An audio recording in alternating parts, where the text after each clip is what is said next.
Everyone, this is Chris, and you're listening to One Cross Radio. And we're back with a brand new episode. And I'll be honest, it's not one that I had planned until about roughly 35 seconds ago. Sorry for the cough. Um, I've been sick for about a week and a half. I'm finally on the mend. Um, And while I was sick, I ended up going through a couple different things. Some of these I shared on Radio Arcade in a recently recorded episode. Um, I listened to My Chemical Romance's the Black Parade album, cover to cover, probably like 5 or 6 times. Um, I've been on such a tremendous Iron Maiden kick, and they are amazing. And then on top of that, I also started revisiting um, a horror franchise that really got me into horror, and it's one of the few that I still enjoy. And I sat down and watched the latest entry into the Scream franchise, Scream 6. So, in case that the title of Let's Talk About Scream 6 didn't give it away, we're talking about Scream 6. And as usual, spoilers inbound. So I'll try to keep it spoiler free for a little bit, but then when I get to a section, I'm going to talk spoilers with the movie because it does tie into some of my issues with the movie. I really enjoyed it, but it's not overall perfect. But it's still really, really solid. Today might be a little bit of a shorter episode because I'm recording this impromptu before I head out. But we'll see how it goes. So to go off in non-spoiler territory, overall, I really enjoyed this movie. It was very different from the other Screams. Even though the third movie took place um, in Los Angeles, it was still in a way claustrophobic. It would be kept to houses, like even though they were upscale houses, it was still like, oh, we're off in small town sections. Um, and that's something that's been ingrained in Scream from the beginning. The original took place in the fictional town of Woodsboro, and it's a small town. The second one was on a college campus, but still isolated, pretty small towny. Um, Third one, even though it was Los Angeles, they still found ways to keep it small. And I get it; it's to amp up the tension. Um, but still, the fourth and fifth ones then took place back in Woodsboro. The fifth movie, which launched the new series of films, um, even though they're carrying on the story from the original ones, um, it was back in Woodsboro. So this one, Scream 6, takes place in New York. Now, it was filmed in Montreal, so that explains why you can't do certain things in New York, like visit certain iconic local locales, but they do a good job of it in Montreal, and the new setting was actually really interesting, and that's the thing that got me in a way the most excited for the movie. Like, hey, we're going to the Big Apple, which is not always a good move for horror. When Jason took Manhattan, it wasn't good. When Leprechaun went back to the Hood, I'm pretty sure the Hood was in New York, and it didn't fare too well. But this did a good translation of it. It didn't necessarily need to be New York, but I think it worked. They captured a bit of the big city flavor, and when you think big cities, New York is one of the ones that springs to the top of the mind. Um, and this new setting that got really inventive. In the trailer, you see, like, hey, this Ghostface is a bit different. You're seeing Ghostface using a shotgun, killing people in front of each other, and not just one or two. Like, he takes down people in a bodega. And then when the owner tries to save him with a shotgun, Ghostface precisely takes the dude down and then uses the shotgun on him. So this was a bit different. We got kills on a subway that were Really, really interesting because the idea with all these is like, oh, it's in a small town, so it's going to be scarier. So when you're in the big city, it's safer in numbers. Anybody who's lived in a big city knows that's not always the case, but they still used it well, and they amped up the tension, and there was a bit of inventiveness. Instead of seeing Ghostface running through uh a home up some stairs. It's like the cramped claustrophobia of an apartment. So you're getting stuff that you don't always get outside of, say, like Scream 3, where Ghostface bursts into a room of people and attacks a bunch of people one after the other instead of just picking them off one at a time. Um, the cast, for the most part, was really, really good, and that does tie in with a criticism I have with this movie and the fifth movie, um, which is I'll get to it. I'll get to it in the spoiler section. Um, it's something I'd like to see changed when if the franchise goes on, which I have no doubt it will, because they're making money, and the fans don't hate the last two, so that's a good recipe for a studio to be like, all right, yeah, as long as they're making money and people aren't that pissed off, let's keep going. Um, it was different enough. There were some new things. It's not the thing is, it's not always going to be an original movie. I mean, let's call a spade a spade here. We're in the fifth sequel, the sixth overall film in a slasher franchise. The fact that these are still doing good is pretty dang impressive. The sixth movie in any franchise is often rarely going to be considered the best one, and a lot of people, could be recency bias, have been ranking Scream Six amongst the best of the sequels. Um, that's not the case for so many other franchises that reach six, but especially in horror, especially in the slasher franchises. Slashers are easily become schlocky. um, Scream hasn't ventured into schlock, and Scream 6 definitely doesn't get there. So the fact that it's even being seen positively is a testament to its quality in and of itself, but it's also something that I think people need to keep in mind with this. Like, look, you're in a genre that does not breed sequels very well or of good quality, especially the further you get. Um, so I saw a number of people thinking like, "Oh, this is going to be the greatest thing since the original." The original Scream stands above and beyond by itself. It is, and it's something that I think the franchise itself has become aware of. It used to call out the tropes that it's fallen into, but it still does it in a way where it's not as madding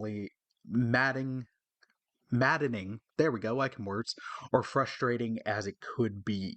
Um, it at least makes sense of why it's falling into some of these tropes, and you can buy the people's terror enough where you can buy the stakes and the terror enough that you're like, okay, the people that would call out like running up the stairs instead of out the front door, it's like, okay, no, you're scared crapless. Yep, I get why you're running up the stairs instead of out the front door. um it had returning characters.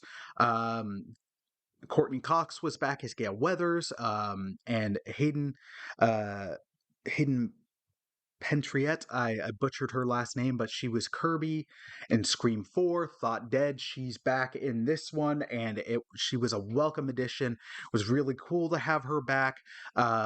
It's nice to see other characters that aren't just Sydney and Gail returning to the franchise. Scream 5 did it great with bringing back Judy Hicks, as well as Randy's sister.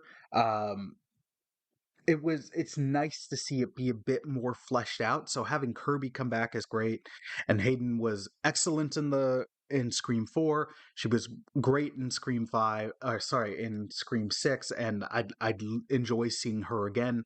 Whether or not she's killed off or not, if it makes sense in the story, sure. But she's a resource for this franchise, and it was really cool to see her back. Um, the elephant in the room with this is it's the first Scream movie without Neve Campbell at all. Scream 3, Nev was in it for, I believe, the least amount of time she was in any of the movies, but because her filming schedule had picked up, they had to plan around it, so it was less of a Sydney focused story, even though hers was the A plot. This does not have Nev Campbell in at all. She felt she was being lowballed, and it wasn't worth what she's worth or what she's brought to the franchise. So it was an issue about money. Um, After watching the movie, in a way, I'm glad she wasn't there. Don't get me wrong, Nev Campbell's performances as Sydney have always been great. I think she does the character really, really well, and it's a good character. But it's the other issue you run into with long running franchises, especially long running slasher franchises. At some point, it's not believable that this character keeps living. Like we've had by the end of this movie, let's see, 2, 4, 6, yeah, yeah, 2, 4, 6, 8. We've before this movie, we had 9 ghost faces. We've had 9 ghost faces. 9 people over 4 movies, 5 movies, have failed to kill one person. It's it's difficult to buy the stakes when they when all the characters keep living through it. And you could argue that's an issue with this movie, but I also get where they're what their hope was, and it does add it's going to add to the impact. Because realistically, there hasn't been there to a lot of people, myself included, as much as I've enjoyed these movies, there hasn't been a big impactful death in the Scream franchise up until 5 since Randy um, died in Scream 2. So it's tricky where it's like you want to get attached to characters, but also if everybody lives throughout the whole movie, then that doesn't feel like there's any stakes. Um, so it gets a little bit tricky. Um, I didn't necessarily feel Sydney's absence here. Um, and in a way, I thought it helped the movie stand on its own much more without it being like, hey, we gotta bring it back. I'd be fine if Gail's not back. She could have died in this movie. We know she didn't, but I'm not sure what more there is for her character to do, and that's where I'm at with the Sydney character. I'm not sure what else that character needs to be put through. I'd be fine if she just gets a happy ending. Um, okay, so now we're going to get into spoiler territory. Um, and this is also going to have spoilers for last year's Scream 5, which was annoyingly titled Scream, and they didn't even do the V in the M like they did with this, where it was the M and the V part of the M and the last one for the 6. I'm like, dang it, it's right there. You could have easily done it. Anyways, um, so within Scream 6, I think it took the things learned from Scream 5, and it's made it better. I rewatched 5 recently. Some of the issues I have with 5, I have with 6, but I find 6 to be an overall better movie. 6 really got to focus on what they called in the movie the core 4, the new characters that they introduced. And in this one, I actually liked the characters. I actually felt something for the characters. It's partially because they succeeded through 5, but 5 was trying to balance like, hey, we're setting up, but we got to have the old triumvirate characters back of Dewey, Gale, and Sid. And yes, in that movie, Dewey died, and that was a hugely impactful death and might be the best performance in any Scream movie. David Arquette was fantastic in Scream 5. Um, but it didn't get to balance out as well, so the new characters didn't get as well developed. So at times I'm like, I don't buy these people as friends. They're just they're just dicks. They're just really awful to each other. And not in that way that friends can be awful to each other, but you still know it's out of friendship. I didn't I didn't buy their friendship, whereas in this, it was there in spades. All the characters got a likable moment. Um, And it was a really good follow up to Scream 5. Sam, the main character, um, like it, you could have had some interesting commentary on cancel culture, where in this movie, as she's in New York, she's being accosted by like drinks thrown on her, um, and sworn at from people in the street because the rumor got around online that hey, she was the actual killer in Scream 5, and she framed Richie and everybody and Amber. So that was a interesting story facet going in this. Um, the movie opened very differently. It opened with a Ghostface kill in an alley, but then the Ghostface took off the mask right away. So automatically it's standing out. We've never seen that in any of the Scream movies. Then you just follow home this guy who just committed murder. Um, as he bumps into people, including Tara, the surviving younger sister from Scream 5, just having casual conversations with people going about his day right after committing murder. He gets to his apartment. He's talking to his roommate over the phone, or who he thinks is his roommate, and then you slowly figure out he's getting suspicious. It's an awkward conversation, but it's played for tension and played really well. Um, and then this Ghostface, like he's talking about their plan. He opens the fridge, finds his roommate and accomplice dismembered in the fridge, and then the other Ghostface, the one who's primarily in the trailer with the dirty mask, um, he kills this guy, so a killer's killed right off the bat. Um, and it does stand out as different a bit. Um, Sam's in therapy. The therapist, I've seen some people online take issue with him, but at one point she confesses, like, it felt good killing the Richie, the killer from Scream 5. It felt right. So then the guy's like, I gotta tip off the cops to this. And then the therapist is later killed. You're meeting out the new cast of characters. I really think the new characters they introduced in Scream 6 stand out more than the other characters, with the exception of Wes, they introduced in Scream 5. Um, I don't find the Scream 5 setup characters nearly as memorable, but it had a lot of work to do. It was like, hey, no, even though we're not Wes Craven, we're going to pay homage to Wes while still going forward and all that. So this Scream 6 really got to be its own thing. Um, the new characters they set up, there's a likability to all of them, or some of them are so bland that they're like, I can't be suspicious of you because of how milk toast boring you are.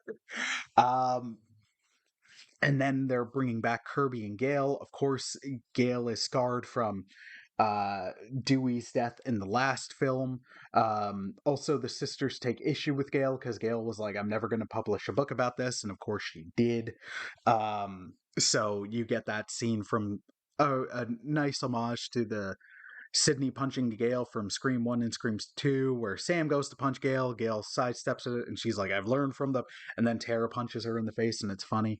Um, it's a good movie. It's overall enjoyable.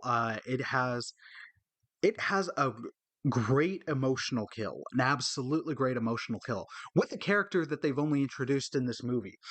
So that's a testament to how well the new writing team and directors handle crafting the tension. So at one point, Ghostface, they're thinking they think they hear their roommate having relations with someone, but then they get a text from Sam's boyfriend across the hall or across the apartments, that with a picture of Ghostface like showing up to stab somebody, and then their roommate's thrown through the door dead. And the Ghostface comes in and stabs one person, stabs another, stabs him in the gut, and turns the knife. Like the violence is a bit brutal, but it's not overly gory either. Um, and the person they stab is Annika, Mindy's girlfriend. And then two people were able to run out of the apartment. The other three are trapped in there. There's ramping up of the tension there. But then to escape, because they're in I think it's Mindy's bedroom. It's getting one thing, getting the dresser against the door, then leaning on it, then crawling across a ladder across a gap, and this lasts for a couple minutes, and it's that tension of like, hey, they're going across this unsturdy thing. Ghostface is trying to break in. Two people have been cut and stabbed, so they're bleeding. Um, and for me, it's the highlight kill of the movie because it is a bit of a gut punch. The final person is the new character going over, Annika. She's been stabbed in the gut, like harshly, and she's like holding stuff in. She's crawling across the ladder, and then Ghostface finally gets into the room, and then instead of he you see him stab it into the wood of the window frame, and then he starts jostling and shaking the ladder, and then the girl just breaks down, and the performer does a really good job because she's not overacting. um she's like, Mindy, like, she's pleading like, Mindy, no, I don't want to die, I don't want to die. And it's so many other times in these movies when someone's getting stabbed or about to get killed, it's the no. And this is there's a real human element to it. And then she's jostled off the ladder. She's like 5 stories up. She falls and her head hits the side of a dumpster, and you see the effect, and it's brutal, and it's also implied like a neck snap in there. It's just it's harsh, it's guttural, and it made you feel something, which is another good testament to how well they're handling this movie. Because something that happens within horror movies, at times you're not rooting for the characters to make it out. You want to see how inventive the kill is going to be. You want to see, we were talking about it, like the artistry of it, because when you think about it in real life, like, no, that's horrible, but it's a film, so there's a film craft, so you're curious about what the inventiveness is going to be. How is it going to be different from something we've seen plenty of times in 5 other movies? um so that part kind of stood out. This movie also had a lot of references back to the original ones. You find out like, Richie from the last one had basically made a shrine to Ghostface and Stab. So he had props and elements from the actual things, all the masks from the from the original killers. They even give Roman from Scream 3 some props, which is kind of nice because Scream 3 is not that well liked in the community. Um, and it was interesting to see that, and it's like this love letter from these writers and this writer and director team who clearly has a deep passion for this franchise, and they're getting to write it into the movie. And so if you're a longtime Scream fan, there's a lot of stuff there, and Easter eggs and references and stuff where you're like, oh, that's cool, that's really cool. Um so this is where it kind of falls apart for me a little bit. Not it falls apart is too harsh. But what I found with Scream 5 and then again in Scream 6 is the characterization of Ghostface and the brutality of Ghostface. And Ghostface in the mask is fantastic and tense and terrifying and brutal. Um, like he's the original movies, it was cool because you could tell it was a person because they were clumsy, they'd slip, they'd fall. If they ran too fast, they'd overshoot. um, but in this one, especially because one of the killers is has some professional training, they're efficient, they're brutal, they're harsh. The violence is amped up to a degree, but not like Saw like or anything gross. Um, so that part's really good. But the thing I find with these guys is post reveal, when you find out who the killers are, I don't think they're doing a good enough job reining the actors in. So I can't think of a bad performance from anybody who played Ghostface in 1 through 4, post reveal. Like there's always the issue of they're smart and brilliant pre reveal, but then it's almost like when they get to post reveal, the arrogance is out, and then they're full nut bar, uh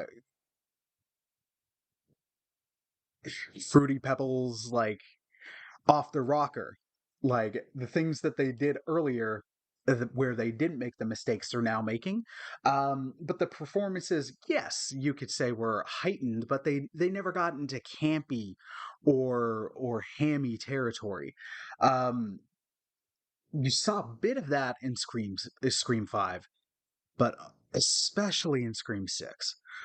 So it had the interesting thing of, yes, it was another family of killers. In this one, the killers, you actually find out there are three. Technically, Scream 5 had five killers because there was the guy at the beginning. He had an accomplice, so he was going to be a ghost face, but they were killed.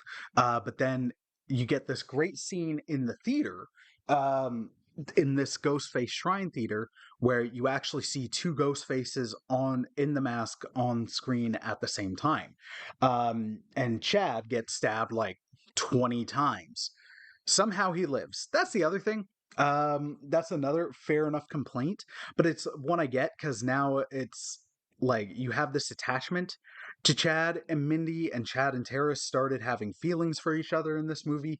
So, like, hey, if they die, or when they die in the next movie or the one after, it will have a bit more of an impact. But also, Chad did get stabbed like, I don't know, 15 to 20 times.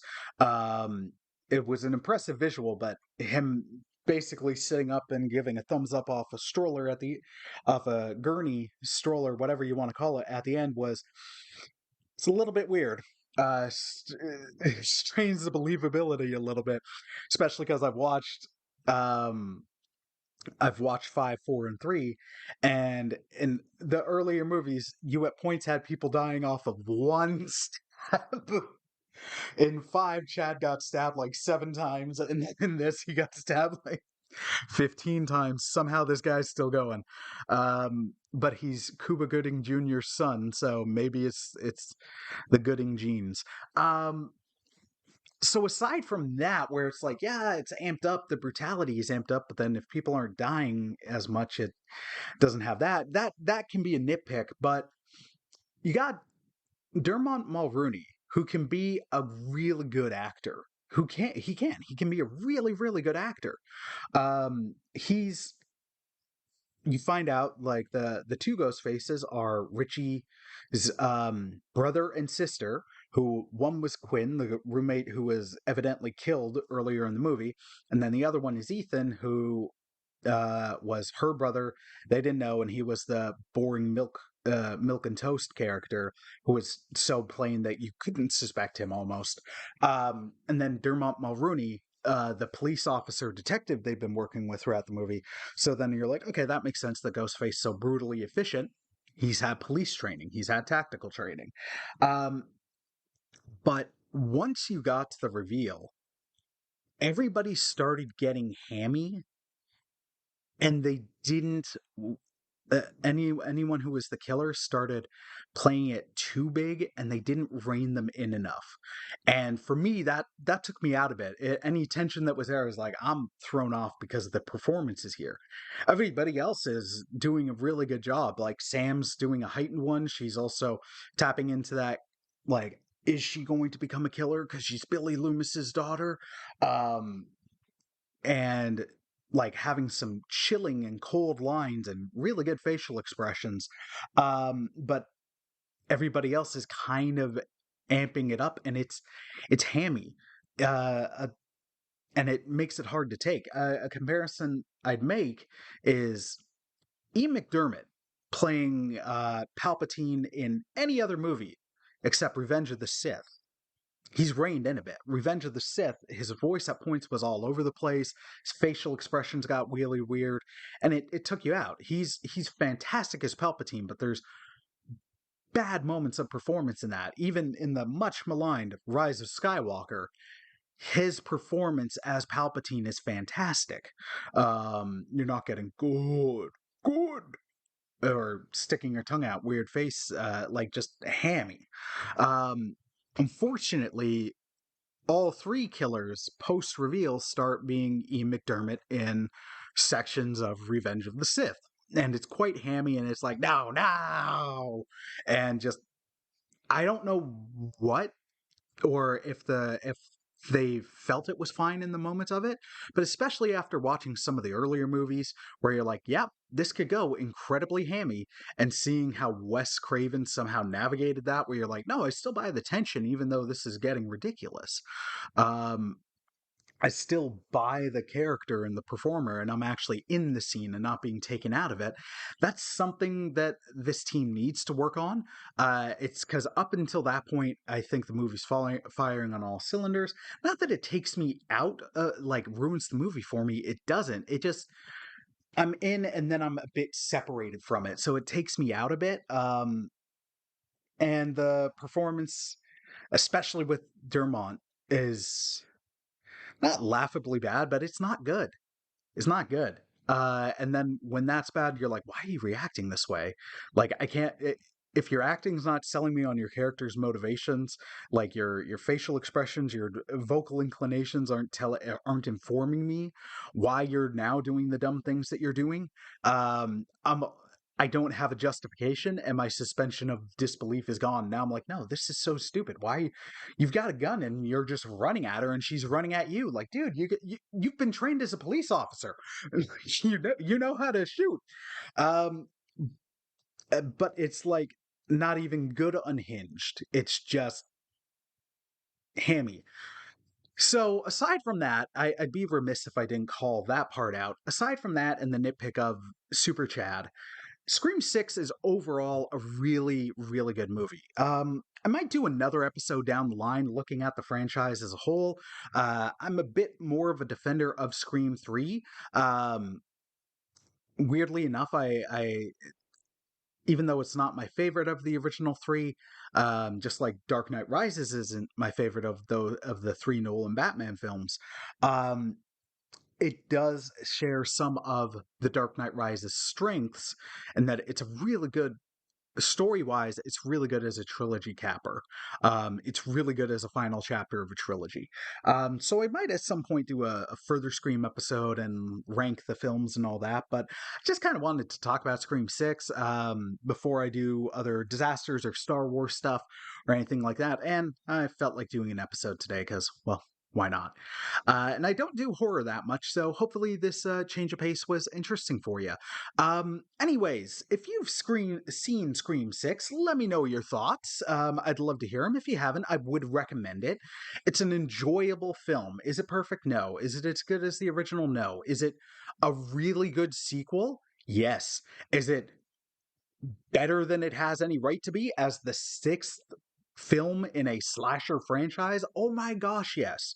Because honestly, I can't think of a sixth film in a slasher franchise where it'd be like, oh yeah, this is just as good. Friday the 13th Part 6 was all right, but not as good as Scream 6. Halloween 6, no matter the cut, is awful. Uh, Nightmare on Elm Street 6, not really good. Chucky, I know, got to 6, but no. Leprechaun, no. You get what I'm going for here. Anyways, I hope you all enjoyed today's episode. Hope if you're in Canada with me, you had a great Monday off last week. Hope you all have a wonderful day. Take care, and God bless, my friends. Peace.